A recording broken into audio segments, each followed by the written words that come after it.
Stories from the sure thing boss, I'll do exactly what you told me category. You want photos of every transaction? Say less. Back in the day, I worked under a boss who loved doing what I call passive micromanagement. For context, I was managing several locations at once, handling everything from daily operations to cash flow, supplier invoices, profits, you name it. When I first took the role, the expectation was figure it all out on your own. No real training, no mentor, no manual, just good luck, champ. So I did. Over time, I mastered every process, every detail, every transaction. Once my boss noticed my progress, he started pestering me with random questions. Why this? And how did that happen? Stuff that added zero value. Then he decided to nitpick my bookkeeping. One day he said, from now on, I want photos of every operation you handle. Sure thing, boss. For the next few months, I buried his phone in pictures. Every tiny transaction, every minor action, I snapped it, sent it, and tagged him. If something slipped through and higher-ups asked me about it, my go-to line was, well, I asked my boss, but I never replied.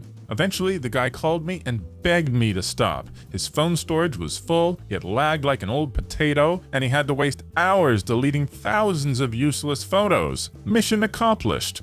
No more flexible hours. You leave at 4 p.m. sharp. This one's from about 15 years ago. I just started working in a government office, managing a fleet of vehicles. My job was delivering cars to repair shops, tire services, inspections, plus doing simple repairs myself, like replacing light bulbs. On top of that, I cleaned every car inside and out, topped up washer fluid, and made sure all the required equipment was in place. Washing and prepping a car took at least 45 minutes, sometimes up to an hour. About a month in, my boss decided I was abusing flexible hours. He announced, from now on, you finish exactly at 4 p.m., no exceptions. Okay then, I followed his rule literally. If it was already after 3:15 and I didn't have enough time to finish another car properly, I didn't start one. Instead, I swept the floor, restocked supplies, did little tasks. After a couple of weeks, my boss noticed fewer cars were getting washed and prepped. He called me in to ask why. That's when I reminded him of his shiny new rule. Leave it 4 sharp, no flexibility. Suddenly, it clicked for him. The reason I sometimes abused the schedule was because I worked smart. If I finished early, I left early. But if I needed an extra 5 to 20 minutes to finish a car, I stayed. It wasn't every day, but often enough that his rule backfired. He thought about it, admitted he'd been wrong, apologized, and reinstated flexible hours. I stayed there another 2 years, and after that conversation, we got along perfectly.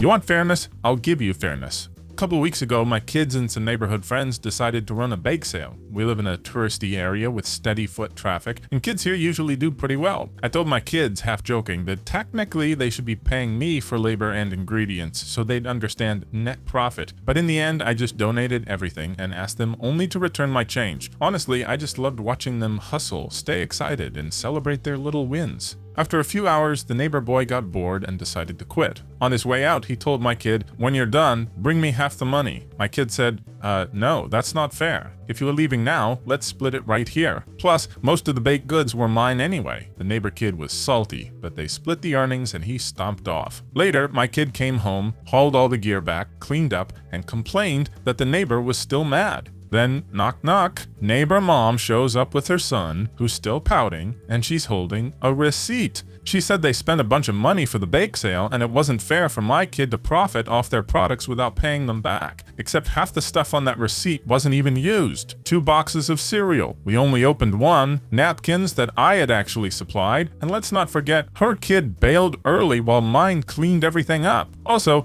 I'd been in the kitchen cranking out cookies all day long, batch after batch. So yeah, I was not amused. They ruined a wholesome day for the kids just because they couldn't stand their kid being wrong. I smiled and said, of course, let's be fair. I pulled out my own receipts, sat down at the table, and read every cost out loud. Lemonade, cups, flour, sugar, chocolate chips, vanilla, butter, multiplied it all by the batches. I even deducted the leftovers. See, I'm generous. Baking soda? I didn't even charge for that. Final tally, their kid actually owed us $23. The enthusiasm drained from their faces real quick. I thanked the mom for insisting on fairness and offered her a plate of quickies. She declined. The end. From now on, you'll need a doctor's note. A little backstory. I injured my back at work, slipped discs that never fully recovered. On top of that, my body picked up extra wear and tear from compensating with bad posture and gait. I had a medical note clearing me only for light duties. Most of my coworkers were amazing about it. Even now, years later, I think of them as family. On good days or bad days, we shuffled tasks around and helped each other out. It wasn't just for me. We always did this for anyone who needed support. The hardest thing for me was standing still. Walking, moving, sitting, no problem. On a good day, I could manage a couple hours at the self-checkouts with breaks. On a bad day, forget it. Good days meant unloading or warehouse work. Bad days meant light tasks, unpacking, shelf stocking, paperwork, or register duty. But one coworker hated it. She thought it was unfair that everyone adjusted for my injury. She complained all the way up to the store manager, demanding I be forced to work the self-checkouts like everyone else. Sunday evening, we got a chef's kiss announcement in the work chat. From now on, no more excuses. If you couldn't do your assigned task, too bad unless you had a doctor's note. I was on the Monday evening shift, which gave me a small window, and wouldn't she know it, at 8 a.m. sharp, the universe aligned. My doctor called me back. If you live in the UK, you know how rare that is post-pandemic. I explained the situation. She was furious. Then she emailed me an updated note for work. Later that day, I handed it to the shift manager with the biggest grin. He read it, burst out laughing, and waved me on. The note? 3 months of zero lifting, no standing for long, no remotely heavy tasks, plus frequent breaks. Basically, it banned every job I did on good days. Rumor has it my coworker absolutely exploded. She even complained to the regional manager. He tossed it out. Then she threatened to escalate to HR. They told her if she kept going, her behavior would count as harassment and disability discrimination. Careful what you wish for.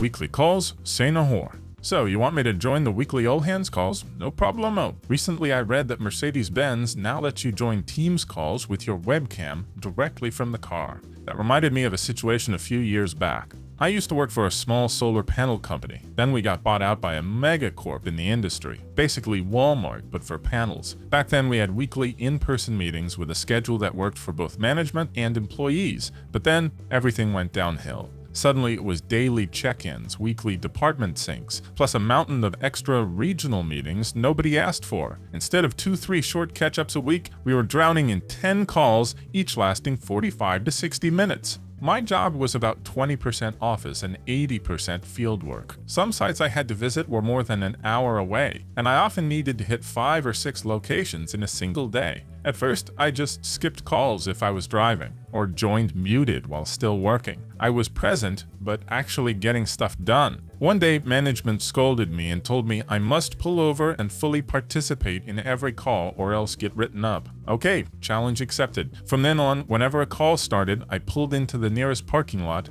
joined, and actively participated. Meanwhile, the company was super strict about overtime. You couldn't log extra hours without pre-approval. That meant if I didn't finish my tasks, I just headed back to the office and pushed them to the next day. My coworkers did the same. Productivity tanked by about 60%. A month later, the regional manager showed up asking, "What the flapjack is going on here?" We straight up told her, "Our region is massive, and these calls are corporate nonsense that don't help." If they wanted productivity back, they had to cut the meetings, because calls don't improve metrics. They just eat up time we used to spend on actual work. In the end, they trimmed the meetings, but when the big company fully absorbed us, chaos took over. Our office eventually shut down. Even though we were second best in the company by performance, everyone burned out from the corporate banana circus and quit. They never managed to replicate our level of quality or installations. Think I should reconsider working here because I want a honeymoon? Okay then.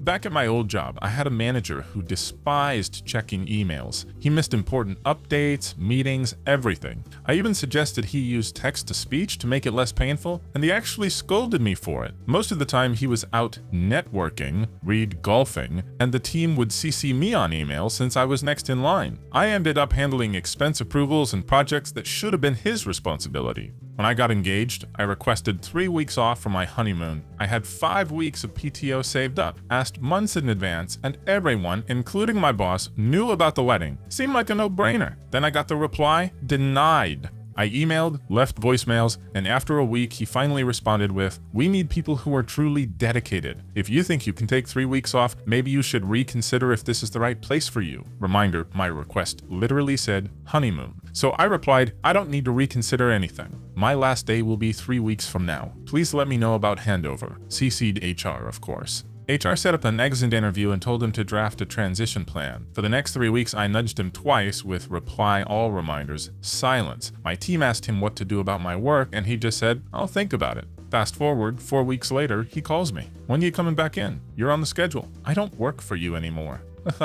Stop joking. Get back in the office. Not joking. My last day was weeks ago. HR knows. They ask you for a plan, remember? I hung up, blocked his number, screenshot the call log, and sent it to HR with, "Should I be concerned my old manager thinks I still work here?" The fallout? Turns out I'd been covering most of his workload, and now he had to do it all himself. Oh, and those golf meetings? Not with clients. Legal trouble followed. He got fired for cause, meaning no severance. I joined a competitor for better pay, helped them prep a huge presentation before my honeymoon, and then jetted off for 3 paid weeks with my new husband. Life was sweet. The later update, heard my old boss had to hire lawyers to deal with the mess. This all went down in the late 2000s, by the way. My husband and I are still married. Make it so easy a complete noob can understand? Sure thing. At my old nonprofit job, I got hired for what everyone thought was an impossible task, connecting with and winning support from several hard-to-reach groups. The stakes? Over $1.2 million in funding. Not to brag, but this was my thing. I'm one of maybe a handful of specialists in the whole country. I took the challenge, applied some pretty unconventional methods, and the results were stellar. In 8 months, we went from irrelevant to a movement, with armies of volunteers, active groups, loud supporters, and a reputation as the most radical, exciting force around. But it was all balanced on my back, covering for their weak spots. Without deep internal changes, we couldn't sustain it. Nobody wanted to make those changes. Worse, staff started posting awkward public comments. I warned it would end badly. Eventually, my methods and constant warnings annoyed leadership so much they decided to fire me. I told my manager, "If you want to keep what I built, you'll need to hire someone with my expertise. Good luck with that. There are basically none." He demanded I write a handover doc for someone with zero knowledge. Zero knowledge, you say? Bet. I wrote a masterpiece of insultingly basic instructions. Stuff like, "No, you can't call people names even if they're not in the room," all written in the tone of a third grader's manual. If they hired someone competent, they wouldn't need it. If they hired a potato, at least they could manage that. I left in September but stayed in touch with the team. By November, half the volunteers I'd recruited quit. A flagship project lost 200 plus participants overnight. A mutual aid network went silent. Long-term projects collapsed because nobody understood how they worked. Their big annual fundraiser? Total flop. 7 people showed up. Donors bailed. Update, a year later, it got worse. Way worse. The project's dead. Partnerships gone. Volunteers quit, some in protest. Community trust evaporated. My replacement, not only incompetent, but also a full-blown party animal who didn't even want the job. He wrecked everything. Donors fled and the house of cards collapsed. Then it turned out leadership had been shady with their reports. A major donor found out the org lied about me still working there months after I'd left and even faked project activity. That triggered an audit and, surprise, dirty laundry everywhere. Oh, and the second biggest donor was a government grant. On day 1, I had warned, this funding is unstable. It'll last 2 or 3 years max. You need a backup plan. Guess what? They never made one. Grant gone. Plot twist of the year? The CEO bailed. Maybe fired, maybe fled. When I saw the job posting, I applied just to troll. Sent in a resume and cover letter for the lulz, then forgot about it. Months later, they actually called me, invited me to interview.